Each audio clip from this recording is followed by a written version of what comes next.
El padre Javier Olivera es fundador y director del sitio web Que No Te La Cuenten, es sacerdote católico apostólico romano, se graduó como abogado en la Facultad de Derecho de la Universidad de Buenos Aires. En el año 2002 ingresó al seminario y tras concluir sus primeros años fue enviado a Europa, donde se doctoró en filosofía por la Pontificia Universidad Lateranense de Roma en 2007, para recibir un año después la ordenación sacerdotal. Se doctoró en historia y es además profesor universitario en ciencias jurídicas y sociales. Se desempeña como capellán de un establecimiento educativo de Buenos Aires, Argentina, y es además conferencista y profesor ordinario en el ámbito de la filosofía, la historia y las lenguas clásicas. Es además autor de 10 libros y de varios artículos en publicaciones nacionales y extranjeras.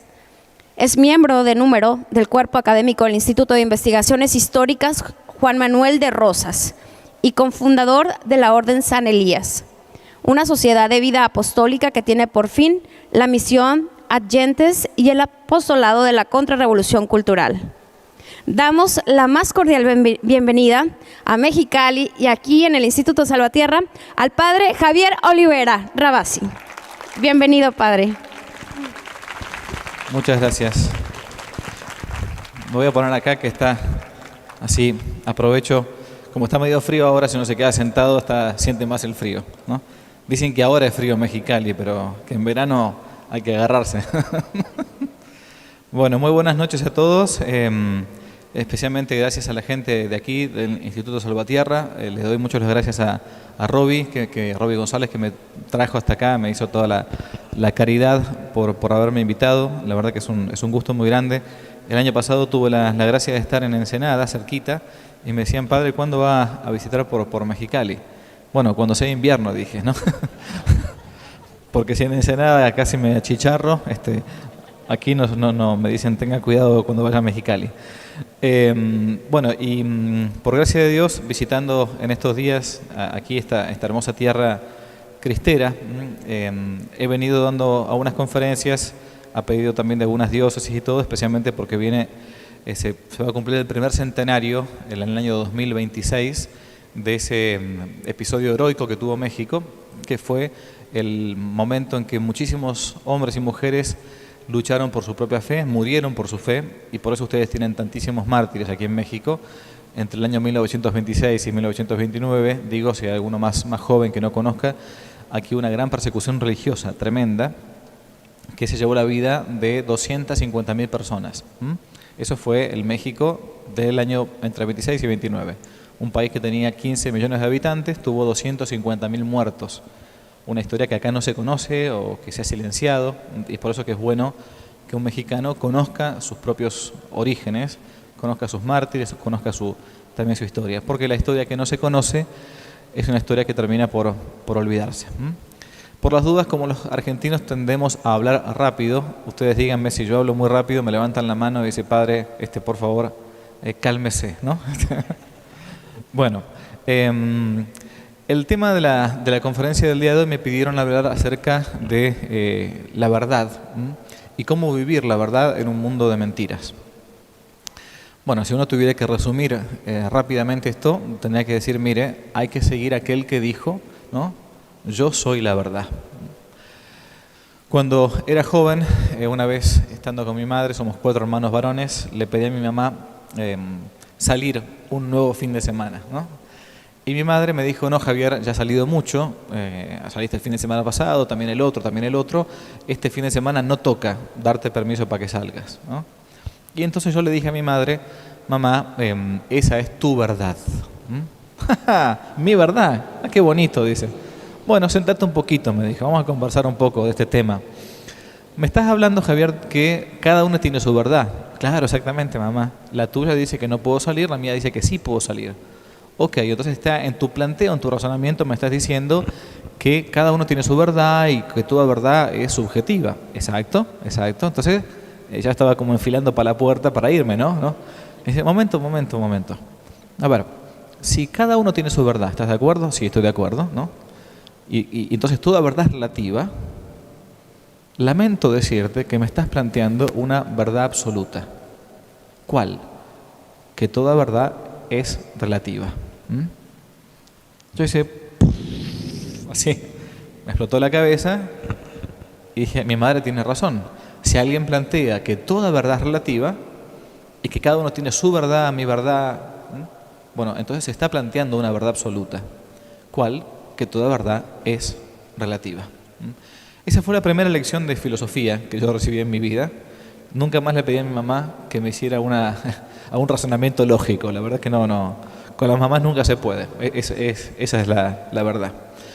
Lo cierto es que cuando uno va avanzando en el conocimiento, en la vida de la gracia, en la vida espiritual, en el catecismo básico, se va dando cuenta que hubo un tiempo en que un hombre, una persona, que no era persona humana, sino que era persona divina, la segunda de la Santísima Trinidad, dijo él mismo, yo soy la verdad.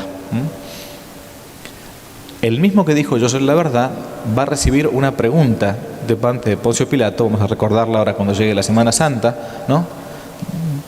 Para eso he nacido, para eso he venido al mundo, dice Jesús, para dar testimonio de la verdad.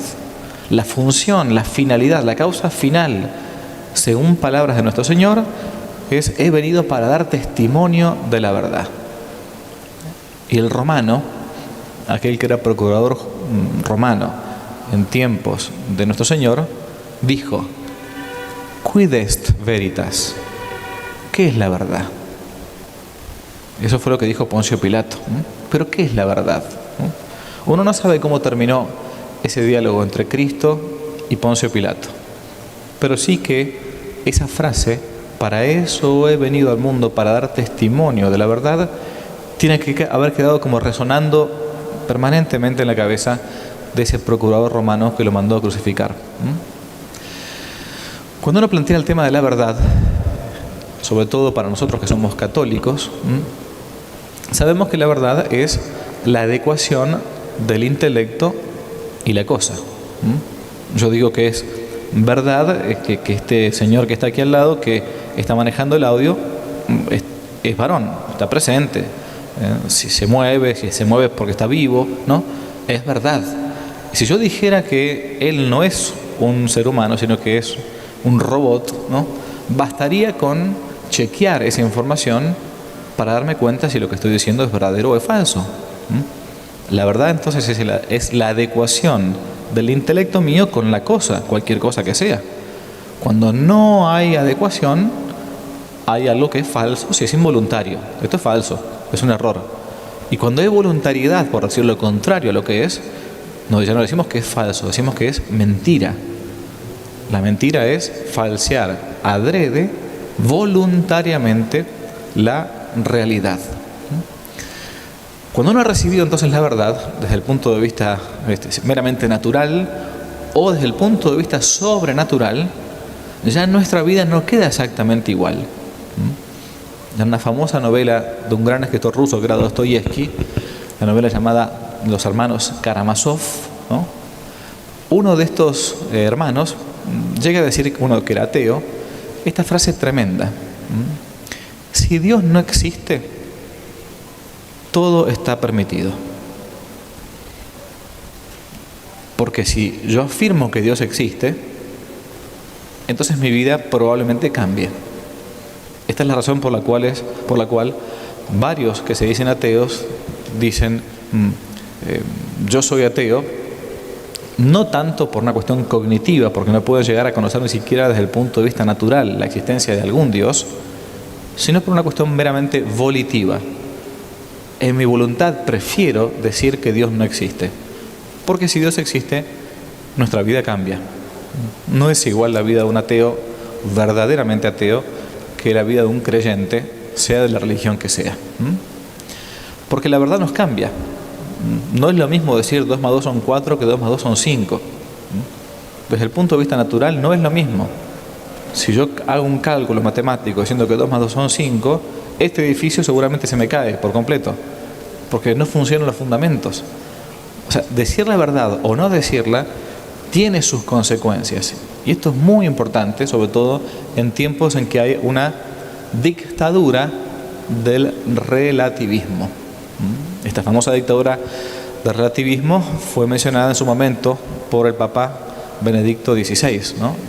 Decía él, vivimos una dictadura del relativismo. Todo aquel que intente oponerse a este pensamiento único, a este pensamiento subjetivista, es tildado de fascista, de retrógrado, de conservador, de nazi o de lo que sea. Es lo que nos pasa muchas veces en distintos ambientes, aún en ambientes católicos, digamos, ¿no? Que uno, por el mero hecho de decir lo que está en el catecismo, ya es tildado de un extremista, ¿no?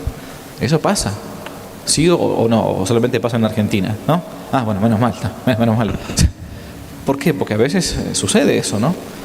Nos encontramos que hay gente que no quiere aceptar la doctrina de la Iglesia, y que resulta que termina siendo, como a veces como uno quedando mal por decir lo que está en el catecismo, o lo que me enseñaban mis papás, mis abuelitos. Yo no quiero enseñar otra cosa, solamente lo que uno ha recibido, ¿no?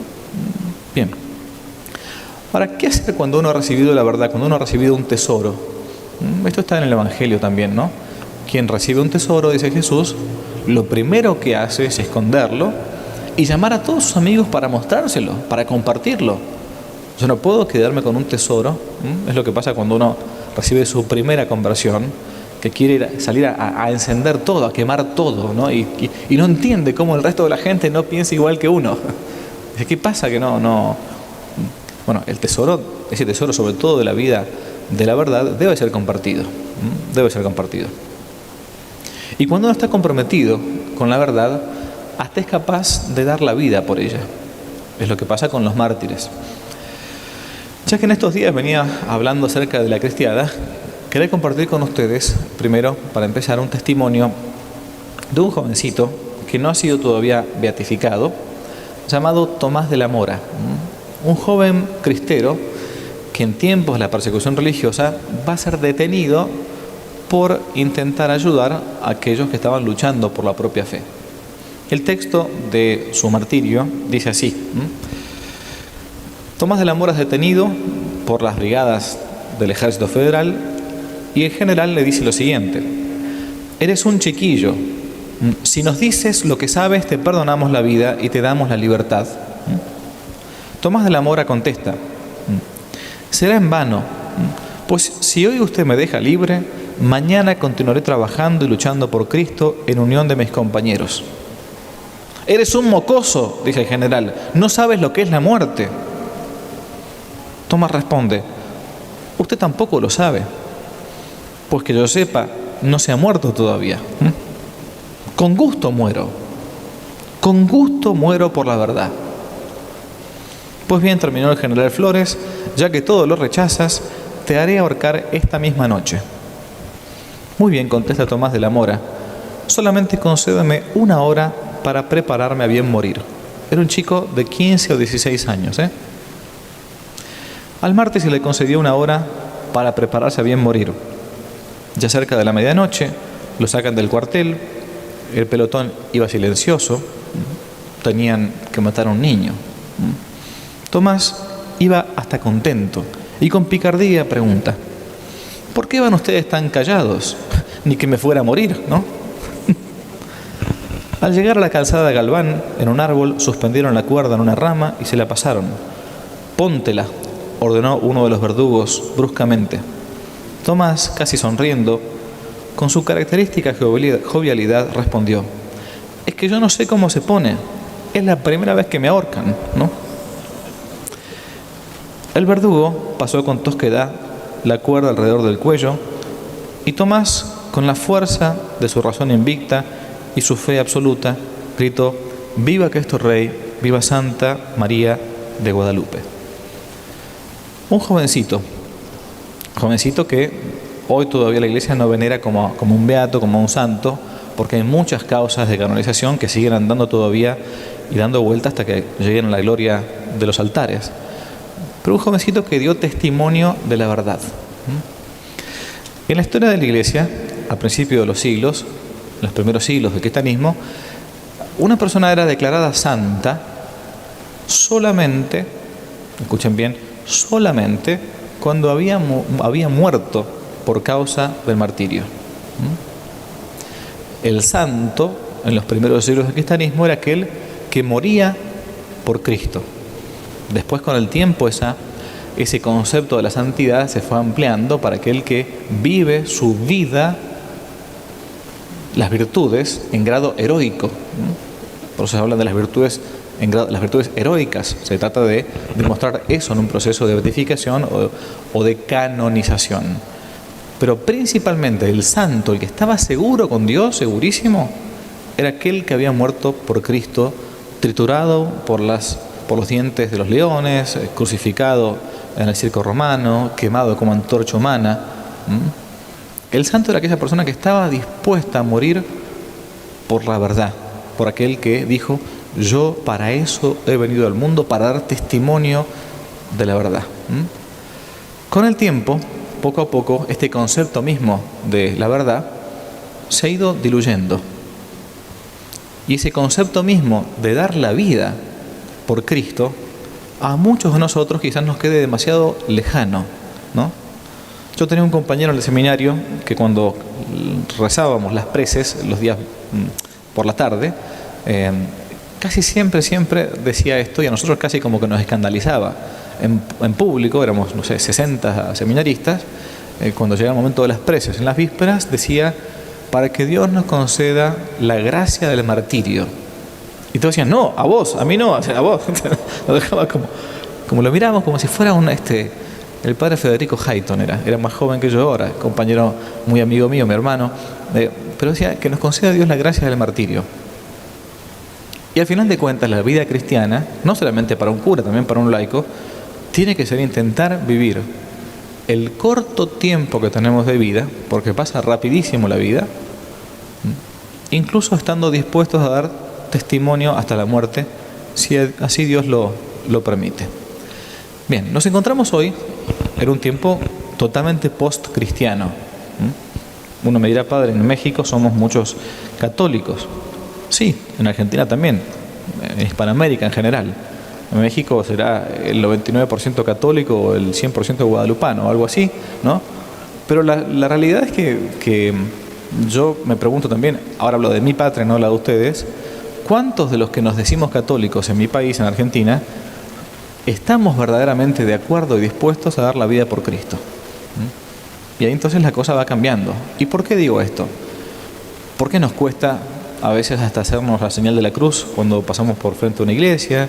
Cuando nos cuesta bendecir la comida si voy a un restaurante, cuando me cuesta incluso entre amigos tratar de marcar en lo que yo creo y no tener vergüenza de eso, ¿no? Esa falta a veces de compromiso verdaderamente cristiano.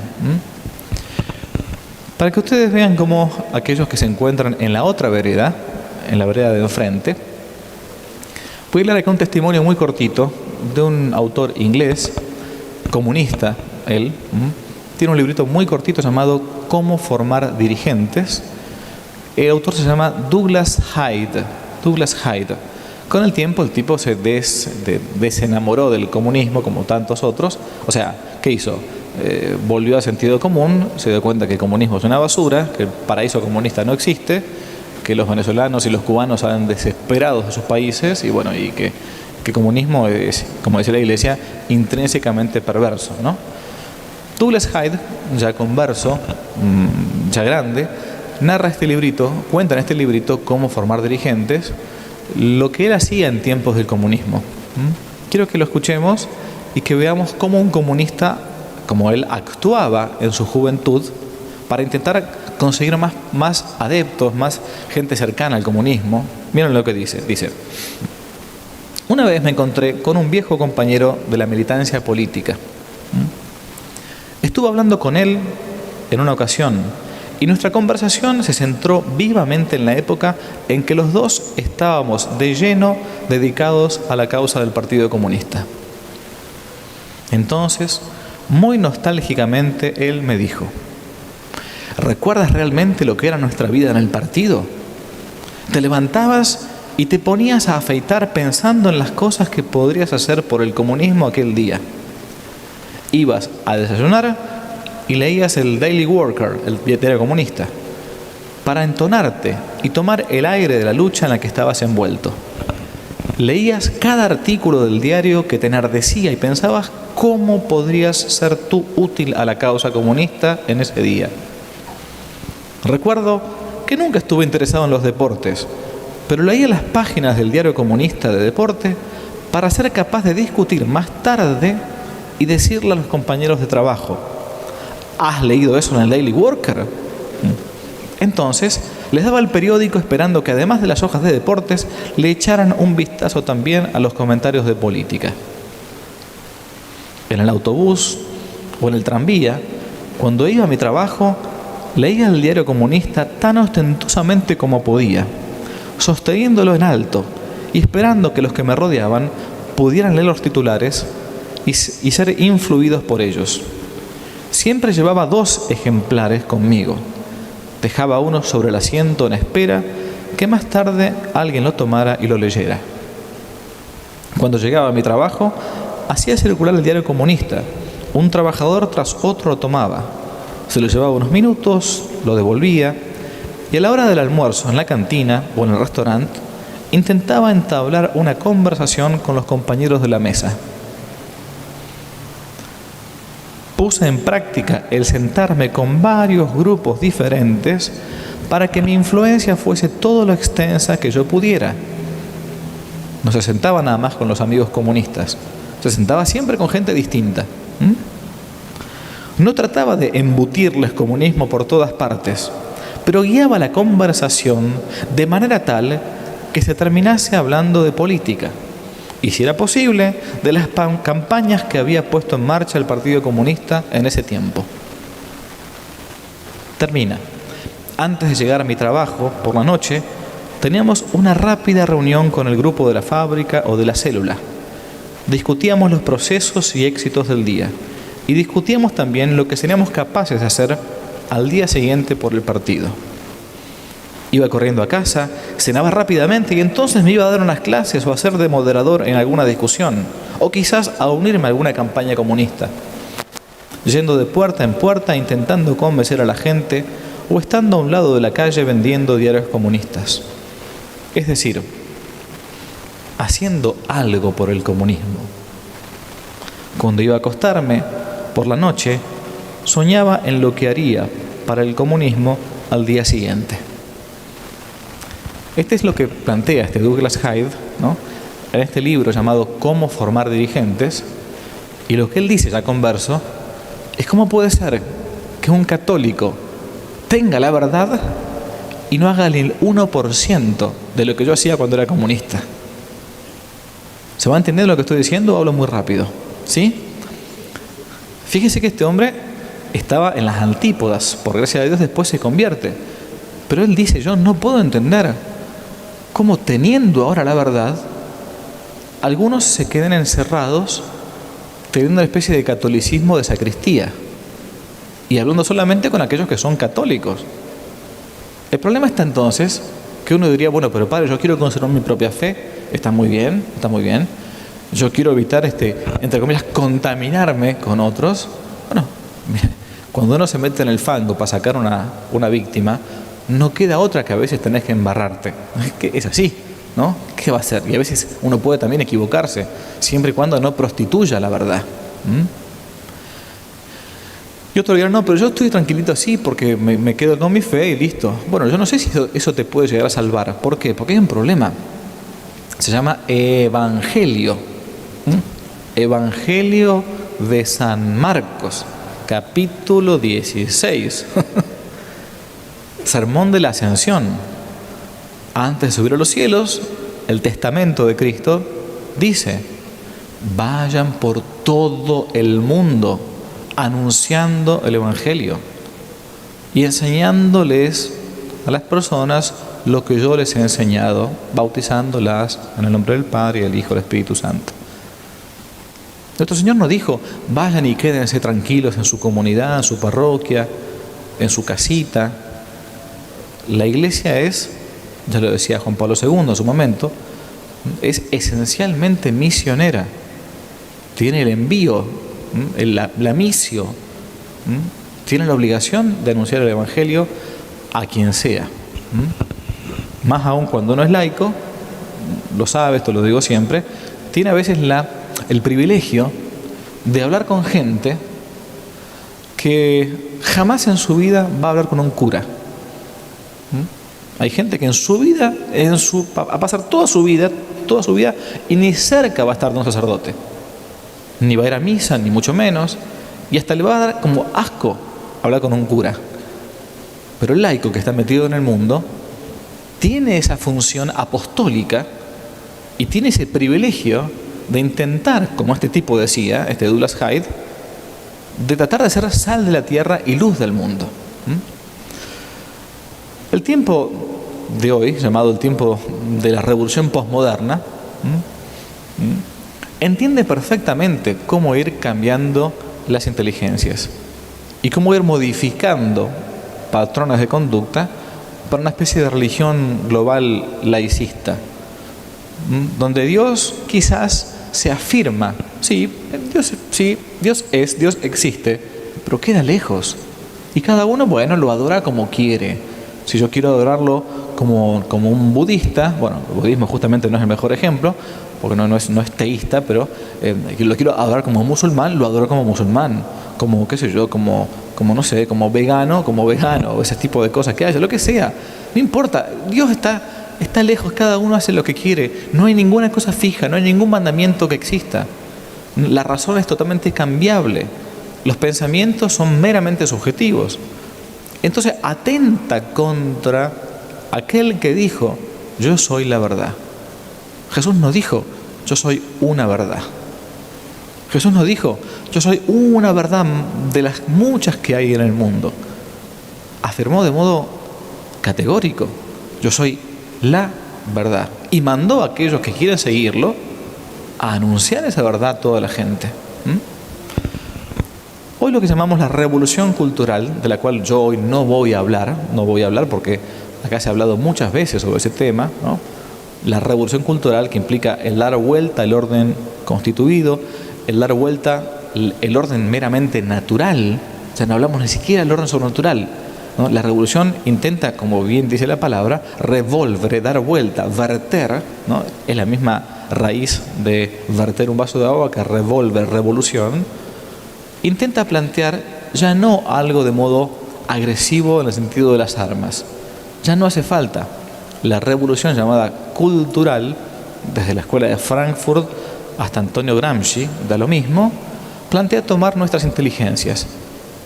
Es una especie de revolución, si queremos, pacífica, que estrictamente hablando no necesita de las armas. Gramsci lo decía muy bien, Antonio Gramsci. Antiguamente se había planteado oprimidos, opresores, ¿no? Listo, se ganó el comunismo, la revolución soviética, el fenómeno del bolchevismo en Rusia, la revolución bolchevique, ¿no? El comunismo tremendo. Pero ¿qué pasa? Decía Gramsci, en algún momento aquel que está oprimido se va a querer levantar contra aquel que es opresor. Entonces no sirve eso. A la larga no sirve, sirve a la corta, sí, pero a la larga no sirve. Los cubanos siguen queriéndose escapar de Cuba. Los venezolanos siguen queriéndose escapar de Venezuela. ¿Qué hace falta hacer? Dice Gramsci. ¿Qué hace falta hacer? Dice la escuela de Frankfurt. Hace falta tomar las inteligencias. Tomando las inteligencias, cambiando el sentido común, es que nosotros vamos a hacer que la gente sea libremente esclava. Libremente esclava. Cuando uno cambia el sentido común, cambia el modo de pensar, entonces ya no hace falta ni siquiera oprimirlo. Uno libremente se va a acercar a ese pensamiento contrario a la verdad y, evidentemente, a la virtud de la fe. Bien, leo un texto nomás de Gramsci para que vean una cita. Dice así Gramsci: el sentido común es la filosofía de los no filósofos, es decir, la concepción del mundo absorbida acríticamente, sin hacer ningún tipo de crítica. De vuelta, el sentido común es la filosofía de los no filósofos, es decir, la concepción del mundo, una cosmovisión, absorbida acríticamente, sin hacer ningún tipo de análisis. Hoy en la mañana, aquí en el colegio, hablamos con papás y con docentes de cómo hacer para contrarrestar ese planteo nefasto de las actuales y modernas ideologías, ¿no? Claro, porque viene mi hijo y me dice, bueno, pero ¿por qué no, mi mamá, papá, por qué no puede ser que fulanito, menganito se autoperciba de un modo distinto? ¿Por qué no? Y como que le parecía como hasta evidente que bueno, era lo que había recibido en el colegio, pobre chico, no por maldad. Bueno, ese tipo de planteos ideológicos, como decía Gramsci, son absorbidos sin ningún tipo de crítica, acríticamente. En tiempos antiguos, hace 20, 30 años, bastaba con que la mamá le dijera, mirá, fulanito, Dios nos creó varón y mujer, está en la Biblia, lo puedes ver en el Génesis, la luz adecuada, bla, bla, bla, y se acabó. Ah, tenés razón, mamá, chao, me voy a jugar al Pac-Man, ¿no? Y se va a jugar al Pac-Man, ¿no? En aquella época, ¿no? Bien, hoy no es así. Hoy tenemos que saber dar razones, incluso de nuestra propia esperanza. La primera carta de San Pedro dice, sepan dar razones de vuestra esperanza, porque no existe una contradicción entre la fe y la razón. Por eso a nosotros se nos exige, quizás hoy, un poco más que a nuestros papás. Se nos exige, además de conocer mejor el catecismo, que quizás a veces estuvo un poco flojo cuando lo recibimos, también intentar responder desde el punto de vista racional a los planteos ideológicos de la posmodernidad. No hay contradicción entre fides et ratio, no hay contradicción entre la fe y la razón, no puede haberla, porque el mismo autor de ambas, de fe y la razón, la misma fuente, es Dios mismo. Es Dios mismo. Bien, el sentido común quiere ser cambiado, quiere modificarse por completo. Y uno de los ejemplos concretos que vemos en los días de hoy, de esta guerra que podríamos decir hasta teológica de fondo, es el que se da por medio de las palabras, ¿no?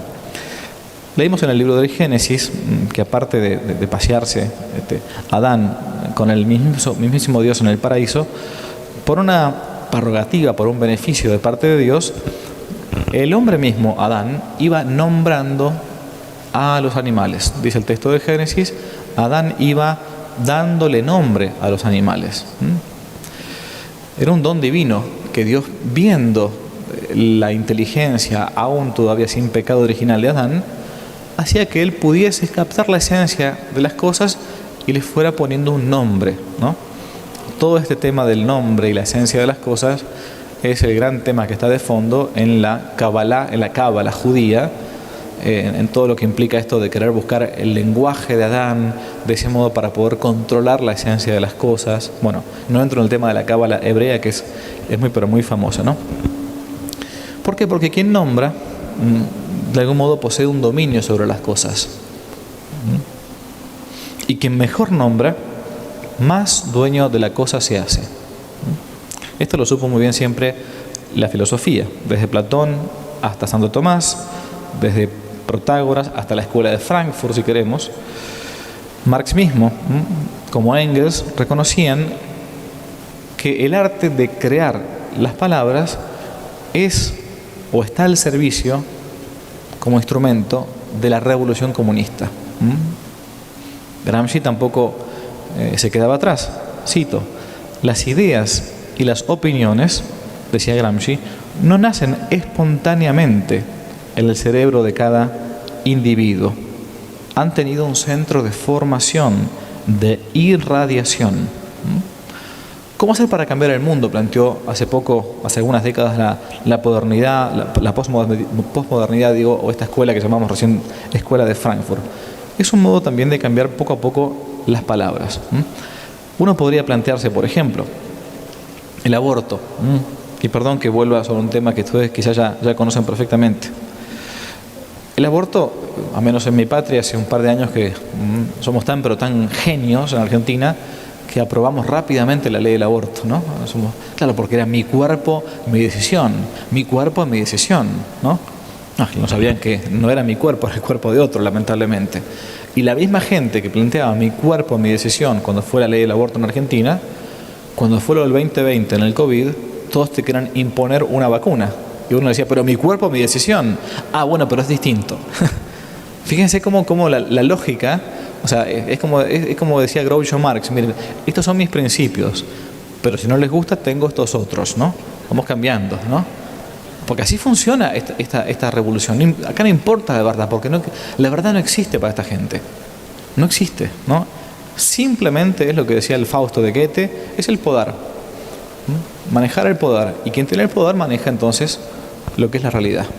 Por eso que hoy nos encontramos ante la caída hasta del mundo del derecho. El derecho se acabó. No existe más el derecho. Porque no está basado ni siquiera en el orden natural. Entonces el derecho positivo simplemente depende de la voluntad omnímoda del gobernante de turno. Bien. El aborto, en mi patria, cuando quiso ser cambiado, no quiso ser impuesto, mejor dicho, como lo fue, comenzó a llamarse poco a poco en los canales de televisión interrupción voluntaria del embarazo. IV corta E, IV. Entonces, cuando uno decía aborto, el periodista decía, no, la interrupción voluntaria del embarazo. Entonces, se evitaban decir en una palabra lo que decían en tres. No porque no sabían que había que economizar palabras y saliva, sino porque no querían mencionar la palabra aborto. La palabra aborto evoca algo feo. ¿Cómo va a ser? No digas abortar, es muy fuerte. Es muy fuerte abortar. No. Ella interrumpió su embarazo. Bueno, uno no interrumpe el baño cuando está apurado. Uno interrumpe la ducha en todo caso. Pero la vida, que es un continuo, el momento de la gestación, si se interrumpe, se liquida, se aniquila. Bien, pero estos eufemismos, este modo bonito de hablar, eufemismo, eu significa bueno, femi en griego es decir, ¿no? Eutanasia, buena muerte supuestamente entre comillas, eucaristía, la buena gracia. Estos eufemismos intentan por medio de las palabras cambiar nuestras esencias, o nuestros pensamientos, mejor dicho. Ya lo decía Lenin a esto, las palabras son balas. Las palabras son balas y tienen que ser utilizadas al servicio de la revolución. Bien. Es verdad, hay eufemismos que son de un respeto cordial, de urbanidad. Antiguamente, cuando uno decía, en mi época, cuando éramos chicos, más brutos, decíamos, bueno, fulanito es pobrecito, mirá, tuvo un hijo mogólico, decíamos, ¿no? Cuando éramos chicos nadie se ofendía, por cierto, por eso. Pero después eso terminó siendo un insulto. Entonces, hoy, ¿qué sentido tiene estar diciendo mogólico cuando en realidad podemos decir lo que son, un niño con síndrome de Down, ¿no? ¿Por qué? Porque ese término, fíjense, comenzó como una palabra habitual, pero después terminó siendo un término, un adjetivo peyorativo, ¿no? Bien, entonces, obvio, hay eufemismos que son del buen sentir, que están perfectos, pero otros que son impuestos para poco a poco querer ir cambiando la misma realidad. Es como la imposición de lo anormal como normal. Bien, hace no mucho tiempo, un señor, un ex vicepresidente del Centro Mackinac de Política Pública en Estados Unidos, llamado Joseph Overton, y dio un planteo en un escritorio, es una intelectual en todo caso, de cómo ir cambiando la realidad poco a poco sin que uno apenas se diera cuenta. Según el planteo de este doctor Overton, ningún tabú que existe en la sociedad escapa a una técnica paciente, lenta, pero precisa para cambiar la mentalidad de las personas. Por consiguiente, decía Overton, uno puede llegar a cambiar de modo radical la valoración que la sociedad tiene actualmente de muchos tópicos distintos, aún de aquellos que nos parecerían ser completamente irracionales, imposibles de que se implantasen. Año 1997, si no me equivoco, o 96, puede ser que esté equivocado. Yo tenía 19 años, me parece, y recuerdo haber ido a un congreso, estaba estudiando abogacía, y escuché por primera vez en mi vida, lo que decía una señora, después de la conferencia de Pekín, me acuerdo, decía, miren chicos, ustedes lo van a ver más adelante, yo quizás no lo vea, una mujer grande, creo que era psicóloga, y hay algo que se llama perspectiva de género. ¿Qué? ¿Perspectiva de qué? De género. En la conferencia, como si fuera ahora. Entonces uno preguntó, ¿qué es eso? Bueno, la perspectiva de género es un planteo ideológico que intenta, como una especie de nueva ola de la revolución comunista, intentar implantar a través del feminismo radical que uno puede sentirse hombre o mujer según su percepción. Y todos nosotros, esa no puede ser, no, ¿cómo va a ser esa? Esa es una película no sé, de Michael J. Fox, digamos. No, eso no va a pasar nunca, ¿no? ¿Cómo uno se va a sentir? Esta mujer exagera, ¿no? Yo me acuerdo como si fuera hoy todavía de eso. Perspectiva, y repetíamos, perspectiva de género. ¿Qué perspectiva de género? ¿Qué es eso? ¿No? Bueno, han pasado ya algunos años, año 97, 2023, ¿no? Fíjense cómo la revolución va avanzando, y no para, y no para solamente con el Santo Rosario. San Agustín decía, el que te creó sin ti no te va a salvar sin ti. Nuestra iglesia es una iglesia militante, no una iglesia, como decía el beato Anaqueto González Flores, una iglesia de paralíticos, ¿no? Nuestro catolicismo es militante, no vegetante, ¿no? Este Overton decía que cualquier planteo hoy que esté con una valoración negativa, la eutanasia, el incesto, por ejemplo, la pedofilia, el canibalismo, todo esto que quizás nos suena mal hoy en día, bendito sea Dios, y es así, ¿no? Menos mal, con una técnica precisa, constante y segura, puede cambiar y hacer que en la sociedad eso pase de verse mal a verse bien. Para que vean cuál es el planteo de Overton, basta con poner algunos ejemplos, para mostrar de qué manera, uno puede mostrar que poco a poco puede ir cambiándose la mentalidad. Vamos a usar el tema del canibalismo. Bien, a todo argentino le gusta comer carne, ¿no? Es normal, somos carnívoros, ¿no? Es así. Sin embargo, la carne humana no nos parece demasiado bien todavía. Overton decía que para que el canibalismo se implantase, por ejemplo, hay que pasar primero por una primera etapa. La primera etapa es de lo impensable. ¿Cómo voy a comer carne humana? No. De lo impensable a lo radical, planteaba Overton. En este primer estadio, la aprobación del canibalismo, como si fuera ahora, es todavía impensable, ¿no? Nadie que estuviera en su buen juicio acá, me parece, iría a comer unos tacos de carne humana. Bueno, la práctica de comer carne humana, esa práctica más bien es propia de una especie que se encuentra bajo la aceptación, que hoy diríamos, de una cultura medianamente civilizada. La carne humana la podía comer, en todo caso, el pueblo azteca por un sacrificio ritual antes de la venida de los primeros evangelizadores, ¿no? Bien. Overton plantea que para modificar esta apreciación y amparándose en la libertad de expresión, fíjese cómo se va avanzando de a poquito, habría que trasladar el tema a la esfera científica, sugiriendo que para los científicos no debería existir nunca un tema tabú. No es ningún tema, se dice en general, que la ciencia no puede investigar. ¿Por qué un científico debería privarse de investigar algún tema de su ámbito? Entonces pasamos de lo impensable a lo radical. Plantea Overton. En este caso, podría realizarse, por ejemplo, un simposio de etnólogos que estudian las costumbres humanas sobre los rituales exóticos en culturas ancestrales para obtener declaraciones autorizadas sobre las costumbres de los caníbales.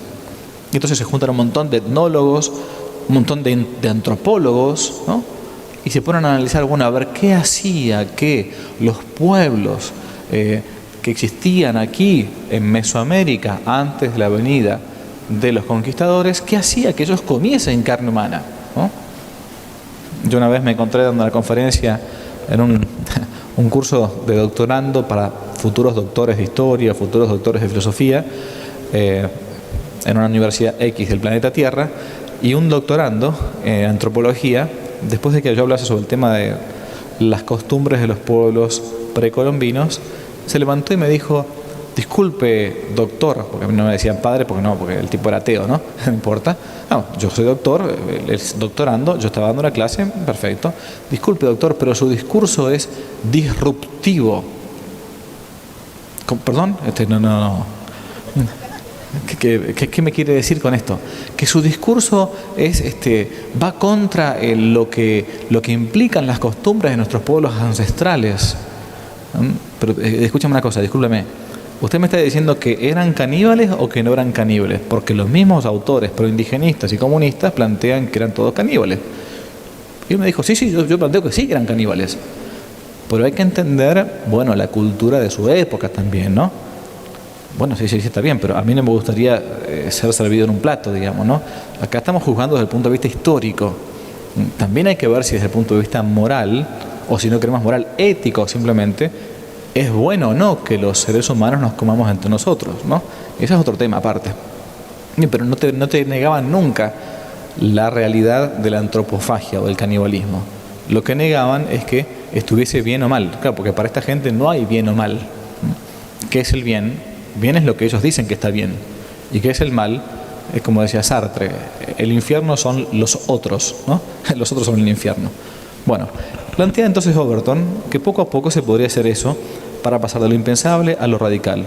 Se hace un simposio etnológico donde se estudian las culturas ancestrales para obtener declaraciones autorizadas sobre costumbres caníbales, forzando así la transición de la actitud negativa e intransigente original a una actitud más bien positiva y abierta. Bueno, pero ¿por qué no estudiar el canibalismo? A ver, ¿qué tiene de malo estudiar el canibalismo? Es un tema científico, ¿no? ¿Por qué no se puede estudiar el canibalismo? Entonces pasamos de lo impensable a lo radical. Bueno, es un grupo de radicales está estudiando el tema del canibalismo. Y con esto se habría logrado por lo menos un primer objetivo de una primera fase, que es eliminar el tabú. El tabú que la cuestión, digamos, originariamente planteaba, y que al menos se empieza a discutir. Bueno, ¿qué es el canibalismo? ¿Qué implica? ¿Por qué se comían los hombres? ¿No? Bien. Segunda etapa, dice Overton, de lo radical, para un grupito nada más, a lo aceptable. Esta segunda etapa ya se persigue abiertamente la aprobación del canibalismo. Para que pueda ser aceptado, hay que seguir divulgando las conclusiones científicas, entre comillas, e insistir y machacar en lo oportuno, que es no tener prejuicios sobre el tema. Ya han estudiado los científicos, ¿no? Yo no soy científico sobre estos temas, yo no hay que tener prejuicios. Y hay que comenzar a calificar de intransigentes a quienes se nieguen a adquirir conocimientos sobre el tema. Bueno, pero ¿usted por qué no quiere que se estudie el canibalismo? No sea tan intransigente. Deje que los científicos, que saben más que nosotros, lo estudien. Los que se resistan a esto deben comenzar a ser vistos como fanáticos. Todo esto dice Overton, que no es católico, ¿eh? Los que se resisten a esto deben comenzar a ser vistos como fanáticos que se oponen a la ciencia y a la ilustración.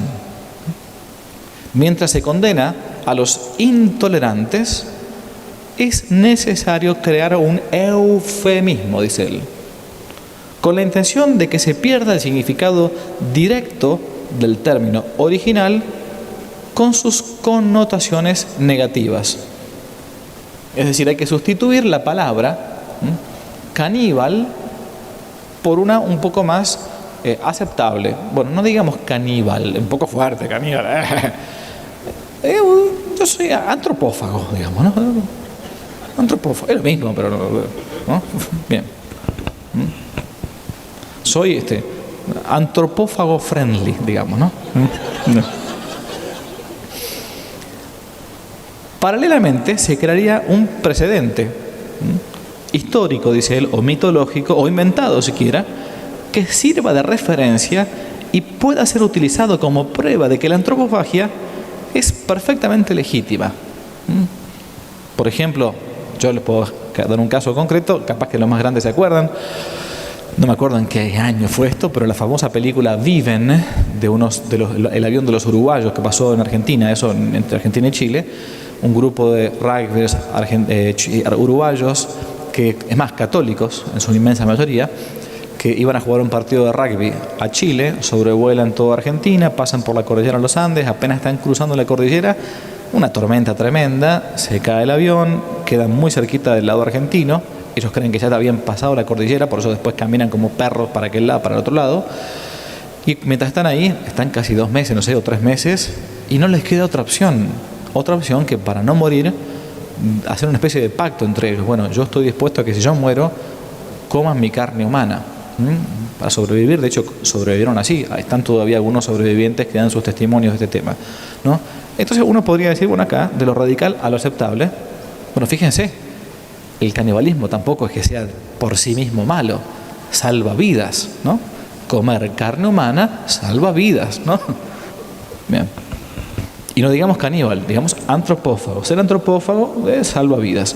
Este uso combinado, dice Overton, de medios de comunicación y grupos de presión convertiría en aceptable, más pronto que tarde, el hecho de que haya personas que incluyen en su menú carne de la propia especie. Primera abertura de la ventana, dice Overton, de lo impensable a lo radical. El simposio de los etnógrafos. Segunda ventana, segunda etapa, de lo radical ahora a lo aceptable. Bueno, en algunos casos comer carne humana no está del todo mal. Tercera etapa, de lo aceptable a lo sensato. Para convertir en sensato, dice Overton, lo que en un principio era totalmente inaceptable, lo siguiente sería proponer que la ingesta de carne humana sea un derecho de todo hombre libre. ¿Por qué yo no puedo comer carne humana al final de cuentas? A ver, ¿por qué? Yo soy libre, ¿no? Si alguien quiere dárseme en comida, ¿qué tiene de malo? ¿No? Estamos en un país libre, ¿no? País libre, no estamos en una dictadura, es un país libre, ¿no? Un lema, por ejemplo, apropiado podría ser el siguiente: un hombre libre tiene derecho a decidir qué come. Con mi cuerpo yo hago lo que quiero, dicen algunos, ¿no? Un hombre libre puede decidir qué es lo que come y qué es lo que no come, ¿no? Al mismo tiempo, decía Overton, seguiría siendo absolutamente necesario arrinconar a los que piensan diferente.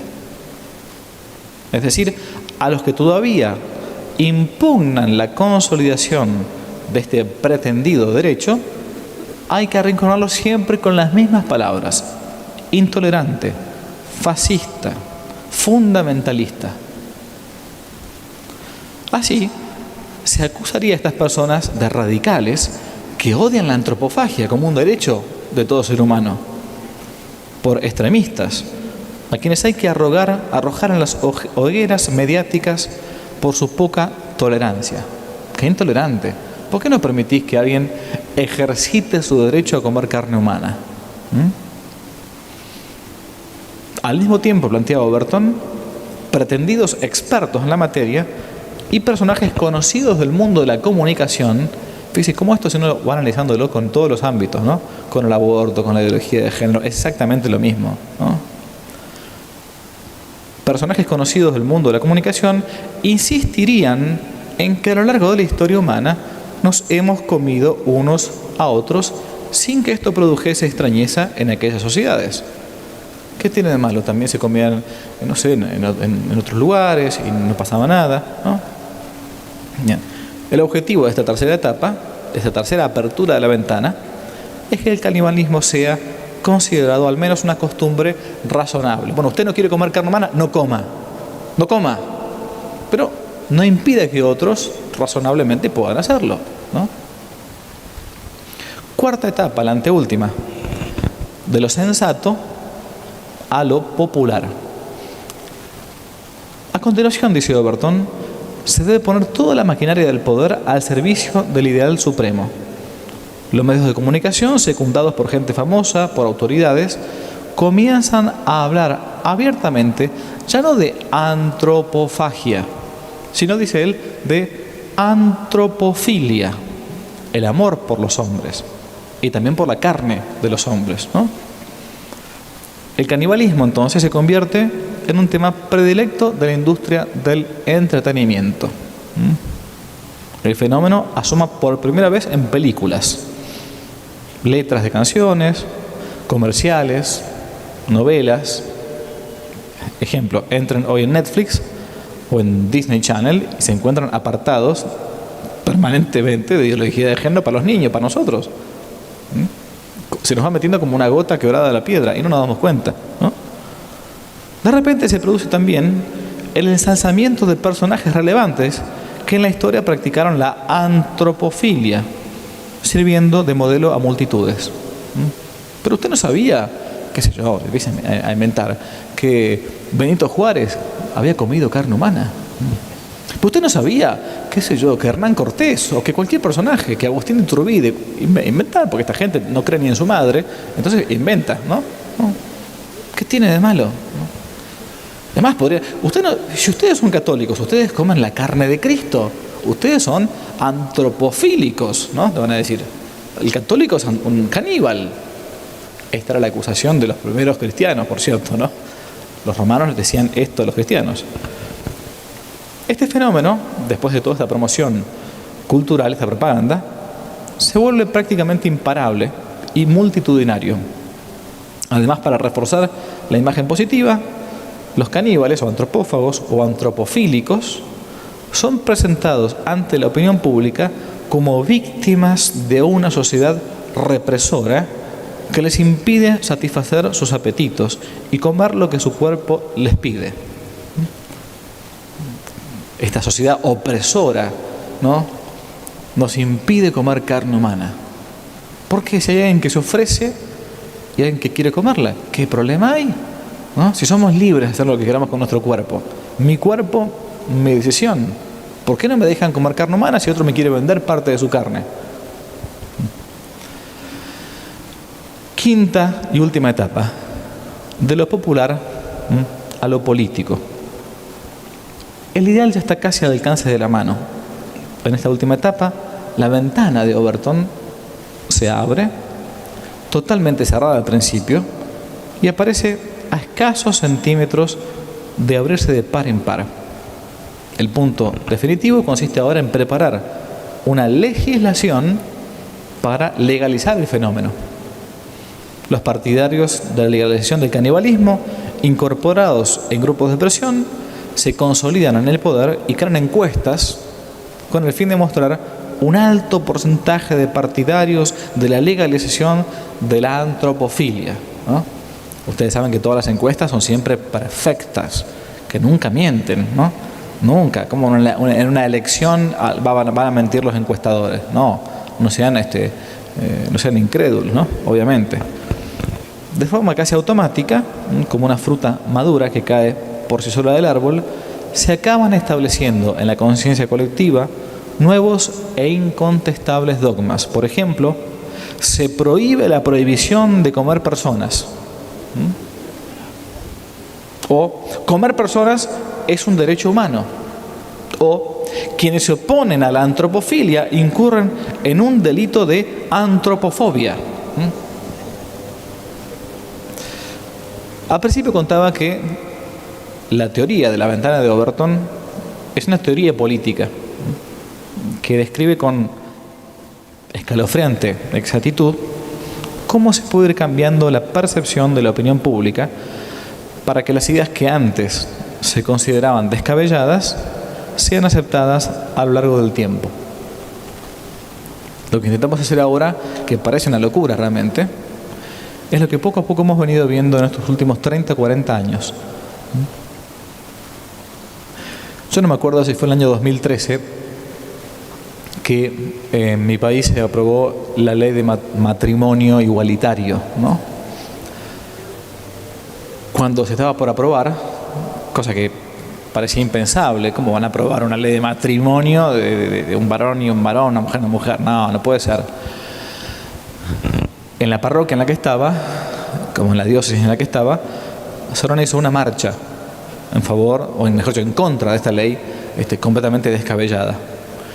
Y una semana antes se convocó a la marcha, una semana antes de que se aprobase la ley, ¿no? Una marcha, mucha gente salió a la calle y todo. Cuando terminó la marcha, volvimos, pasó la semana, llegó el momento de la votación y la ley se aprobó por una tremenda mayoría, ¿no? Y me tocó a mí darle el sermón en la parroquia con muchísima gente que había ido a la marcha, gente súper comprometida, ¿no? Bueno, creo que fue el sermón que más me criticaron en la vida, fue ese. Porque yo comencé diciendo, miren, esta gente hace 50 años que está trabajando por este tema. Y nosotros en una semanita, con una marcha y algunos rosarios, ¿vamos a pensar que vamos a revertir la situación? Ellos tienen el derecho de tener este sueño cumplido. ¿Por qué? Porque Dios no niega el fruto del trabajo al que trabaja. Dios no niega el fruto al boquetero, al que está robando un banco, que estuvo 2 noches completas trabajando para meterse en el banco y robar todo. No le niega el fruto, porque permite la libertad. Nosotros, hace una semana que estamos luchando y gritando con las redes sociales, Facebook, Twitter, y no hicimos nada. Entonces no nos quejemos ahora, no lloremos sobre la leche derramada. Aprendamos de ellos, que esto es evangélico. Jesús dice, ¿no? Los hijos de las tinieblas en sus asuntos son más prudentes que los hijos de la luz. Aprendan de los hijos de las tinieblas. Ah, padre, ¿qué me quiere decir? Que aprenda de hacer el mal como hace el... No, Jesús no dice eso. Dice que la misma intensidad y trabajo que ponen los malos para hacer el mal, la tengo que poner yo para hacer el bien. Y si no, después no me quejo. Ah, no, que aprobamos estas leyes. ¿Y vos qué hiciste? ¿Qué hiciste? ¿Qué hicimos nosotros? Estos tipos trabajan todos los días. Es como decía este tipo al principio, Douglas Hyde. Desde que se levantaba hasta que se acostaba, trabajaba por la causa del comunismo. Y a veces nosotros pedimos que por una cosita chiquitita, yo voy a misa todos los domingos, sí, yo rezo, yo intento a mis hijos educar en la fe católica. Pues eso no basta, porque el cristianismo no es meramente una serie de rituales, es una vida, es vivir en Cristo. Y donde yo esté, entonces Cristo debe estar. Aunque me planteen que soy un retrógrado, un fanático, un fundamentalista, con caridad y con prudencia, yo tengo que hacer ver a Cristo con mis obras. Mi papá decía cuando yo era chico y me enojaba porque había una injusticia, no se queje si no se queja. No se queje usted si no se queja.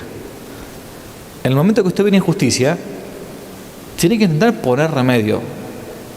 A menos intentarlo. A veces no nos sale, pero uno se quedó con la satisfacción del deber cumplido de haber tratado de hacer algo.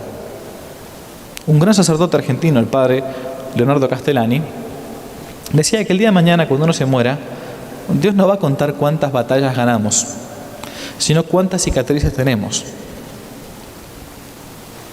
Es decir, si intenté hacer algo. Bien, esta revolución, que por completo nos pasa por encima, exige de parte de un católico o de una persona de buena voluntad, como decimos en el Gloria, ¿no? El Gloria a Dios en el cielo y en la tierra pasa a los hombres. El texto latino dice bone voluntatis, de buena voluntad. Aunque no sean católicos, bueno, paz al tipo que, aunque no es católico, que tiene buena voluntad. Exige de parte nuestra una respuesta. La revolución, que es intentar dar vuelta al orden instituido natural y sobrenaturalmente, exige también que yo actúe cooperando con Dios. Y eso es una contrarrevolución. No es hacer una revolución contraria, no. Es hacer lo contrario a lo que hace la revolución. La revolución da vuelta al orden instituido. Dice que ninguna verdad existe. Alguien que realmente quiera ser en serio contrarrevolucionario dice, no, si hay una verdad que no pasa, no hay opiniones sobre las cosas. Sí, hay cosas que son opinables. Este techo puede estar de color azul, verde, es opinable, no importa, ¿no? Pero que 2 más 2 son 4, por más que alguien me diga son 5, eso no es opinable. Hay cosas en las que no hay modo de opinar, ¿no? La revolución intenta dar vuelta a las cosas. ¿Qué es una contrarrevolución? Decía un gran pensador francés, José de Maistre. Una contrarrevolución, decía él, no es una revolución contraria, sino hacer lo contrario a la revolución. Acá en México, esa revolución anticristiana que comenzó con el gobierno de Calles, exigió de parte de los católicos una contrarrevolución para volver de vuelta al orden previo, al orden instituido. Sería muy fácil y muy sencillo si uno se ahorraría tiempo si dijésemos que basta hacer lo contrario a lo que uno viene escuchando en las últimas décadas para ser un verdadero católico militante. Digamos algo muy pero muy breve. Si la revolución es el desorden, la contrarrevolución es la restauración de ese orden. Es aquella restauración que viene a traer la paz del reino de Cristo en la tierra. Lo que llamamos la civilización cristiana. Lo que estamos perdiendo o lo que hemos perdido. Nosotros tenemos un coletazo, nos queda todavía un coletazo de civilización cristiana, pero vivimos, lo decía Juan Pablo II, en un mundo post-cristiano, en un mundo que debe ser reevangelizado de vuelta. Hay un montón de bárbaros bautizados, ¿no? Hay un montón de gente que está bautizada que no conoce ni siquiera su fe. Hace falta una reevangelización, ¿no? Y esta acción debe ser hecha primeramente en el ámbito personal, ¿no? Nadie da lo que no tiene, pero no para quedarse nada más que en el ámbito personal, sino para pasar después al espacio público. No una cosa sin la otra, ambas. Nada más eficiente que la toma de posición contrarrevolucionaria franca, ufana. Cuando uno escucha hablar a veces a los jóvenes con los que uno trabaja, a mí en mi caso todos los días, una de las cosas que más le gusta a uno escuchar es su frescura. Es que no andan con vueltas, en que el joven busca o el negro o lo blanco, no admite los grises. La juventud no está hecha para los grises, quiere o lo negro o lo blanco, por eso siempre es tan extremista. Y es una de las cosas que cuando uno se va poniendo más grande, hasta anhela de los jóvenes, ¿no? Porque cuando uno le pregunta algo, el muchacho o la muchacha responde. A veces, claro, rebeldemente, agresivamente, pedantemente, pero responde lo que realmente piensa en ese momento. Cuando uno se va haciendo cada vez más grande, lamentablemente va acomodando, ¿no? Va pensando, y está bien que con prudencia y siempre, pero a veces hasta prostituimos la misma verdad. Bueno, quizás es cuestión opinable, podemos ver, porque no queremos meternos en problema nunca. Y entonces, ¿dónde quedó el tema de la sal de la tierra y la luz del mundo?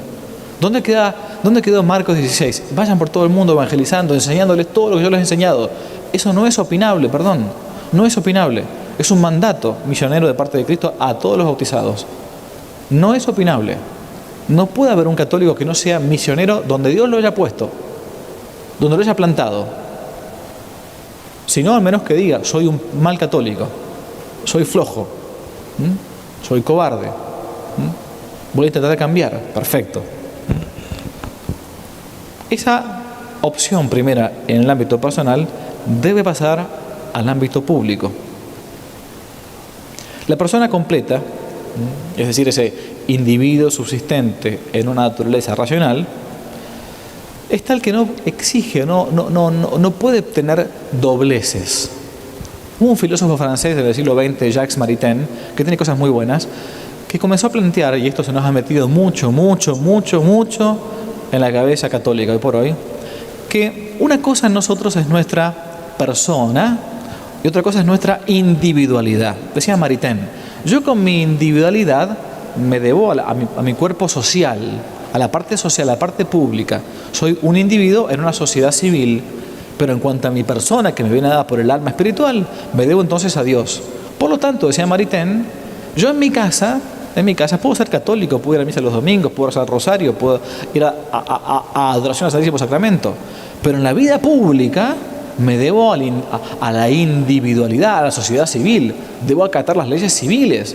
Esto creó en muchísimos católicos una especie de esquizofrenia religiosa, al punto tal que uno puede encontrarse a católicos que estén a favor del aborto, por ejemplo. ¿Cómo puede ser que esté acá? Si está condenado por el catecismo esto, y condenado por sentido común. Católicos que estén a favor de la eutanasia. ¿no? Ahora lo que se viene, aunque parezca loco lo que va a decir el cura, lo que se viene es la legalización de la pedofilia. Los que me están escuchando ahora, me están escuchando como yo cuando escuché a esa señora en el año 97 con la perspectiva de género. Ya tenías un partido en Holanda que plantea la libertad, ¿por qué? Y como Overton, ¿no? Porque todos somos libres para amar.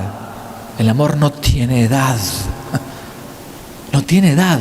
Entonces, ¿por qué estamos coartando que una chica de 7 años se enamore de un chico de 50? Que a su vez el chico de 50 se puede autopercibir de 8 años y la chica de 10. Porque la locura no tiene límites, ¿no? La persona completa, o el católico completo, no puede ser católico en un ámbito, o se es o no se es. En el segundo libro de los Reyes salió un texto muy tremendo, que es cuando el profeta Elías, en Babilonia, le echa en cara a los judíos su doblez de corazón. Era habitual cuando uno lee la Escritura que el pueblo de Israel, cuando estaba en el exilio y llegaba a pueblos distintos, con religiones distintas, en su casa mantuviesen los rituales mosaicos, ¿no?, de Moisés, pero como tenían que mostrarse en la vida pública con los babilonios, con los egipcios, mezclasen la religión judía con la religión babilónica o la religión egipcia o lo que fuera, ¿no? Cuando llega el profeta Elías, segundo libro de los Reyes, dice esto a los judíos en la cara: ¿hasta cuándo van a estar rengueando de las dos patas? Si vuestro Dios es Baal, sigan a Baal. Pero si vuestro Dios es Yahvé, sigan a Yahvé. No se puede estar dando vueltas de modo permanente. O una cosa o la otra. Y entonces, yo ahora digo lo mismo. Si uno quiere ser de Cristo, bueno, sigamos a Cristo. Pero si no queremos ser de Cristo, pues no seamos de Cristo, no pasa nada. Va a pasar algo el día de mañana, pero aprovechá este mundo si querés. Porque es el único que tenés. El único que te queda es este. ¿Querés revolcarte con el mundo? Revolcate con el mundo, dale, adelante. Aprovecha ahora. Te queda poco tiempo. Pero o se es de Cristo o se es del mundo. No podéis, dice Jesús, estar conmigo y contra mí. Con el mundo y conmigo. No se puede. Una vez a un gran escritor inglés que fue Chesterton, le preguntaron si él era un escritor católico. Y él dijo, no, yo no soy un escritor católico. Yo soy católico, lo que pasa es que cuando escribo se me nota. Y eso es lo que a veces a nosotros no nos pasa. No se nos nota que somos católicos. Cuando sí se le nota a un protestante, por ejemplo, que es protestante, o a un musulmán que es musulmán. Pero nosotros que tenemos, es como que llevásemos la verdad y la escondiéramos, me parece. Como que, no, guardadita así, no sea cosa que se den cuenta.